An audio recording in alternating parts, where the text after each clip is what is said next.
కొమురం భీం ఆసిఫాబాద్ జిల్లాలో బీఆర్ఎస్ పార్టీలోకి పెద్ద ఎత్తున చేరికలు కొనసాగుతున్నాయి. కౌటాల, బెజ్జూర్ మండలాలకు చెందిన కాంగ్రెస్, బీజేపీ నేతలు, కార్యకర్తలు బీఆర్ఎస్ పార్టీలో చేరారు.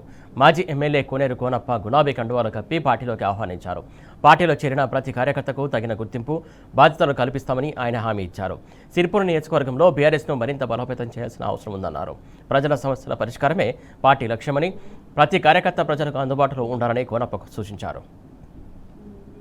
కేసీఆర్ గారు చెప్పారు మీటింగ్ లో, ఓట్లు వచ్చినప్పుడు మీరు గత్తలు వేసుకొని గాయగాయ చేసుకుంటే మీరు నష్టపోతారు.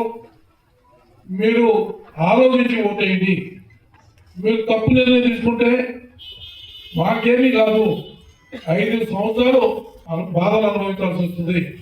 రైతు బంధుకు రామ్, దళిత బంధుకు జైలు, ఇవన్నీ అవుతాయని ఆయన చెప్పిండు. ఇవాళ అదే జరిగింది.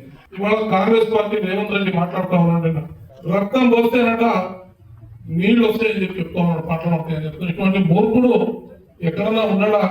ఇటువంటి మాటలు మాట్లాడినాడు గతంలో ఏనాడు లేడు, ఇక భవిష్యత్తులో కూడా రాడని చెప్పి నేను అనుకుంటా.